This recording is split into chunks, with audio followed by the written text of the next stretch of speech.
a few years ago, I was watching an FFRF episode about taxing the churches and just solely taxing church properties.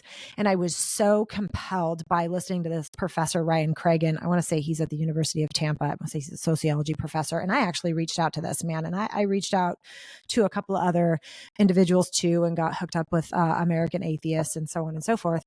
You know, even in the most progressive of states, you talk about going after buildings attached to personal belief systems and saying, society's really suffering.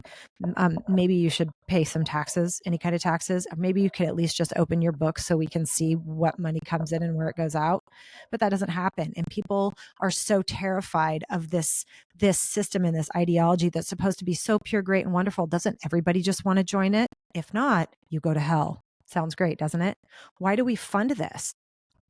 Why do we fund this?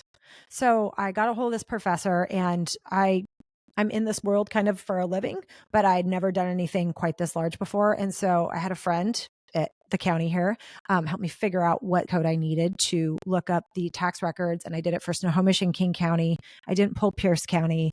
And I had this professor help me and verify my numbers. I sent him all of my data. Basically, it's $16 per person of the population here in Washington state, which equates to about $120 million of just unpaid property taxes alone by religious institutions. I don't know about you, but right now here in Everett, we just lost the fucking Fred Meyer on Evergreen Way, and the mayor, Cassie Franklin, made a free bus line that would get people over to the Everett Mall where the Walmart is.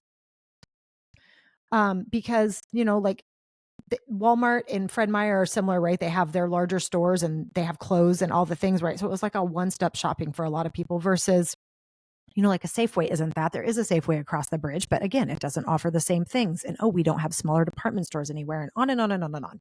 So if you gave me $120 million, I could guarantee you that I could meet the needs of the people down on that corner on Casino Road. Better than not having that $120 million. I mean, what would you do with $120 million to help people?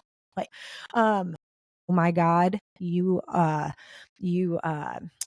liberal haters that are so angry about all the things that you wish you had that you don't with your tax dollars, I would give those to you. And they would be in the form of healthcare, at least a shack over your head of some kind, that was housing, that wasn't cockroach infested. The ability to have a government grocery store, because I'm sorry, I shop at Wenco and I love it because Jesus Christ, liberals. But that store is like I can't imagine if I had to just shop at Safeway all the time or QFC around here. I can't imagine the people that have nothing but fucking PCC around them. What would you do with 10% of Jeff Bezos's money? Again, though, going back to the church stuff, like what would you do with $120 million?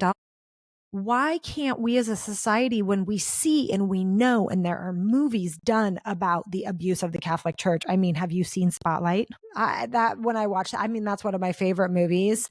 But I don't know how we as a society, as a world, it won a fucking Academy Award, sit there and watch that and go, fuck yeah, we got to give churches money. Why do we fund this? Why? Well, I know why, because it's about power, and they've indoctrinated us into believing this is somehow the moral good. People, it is not the moral good.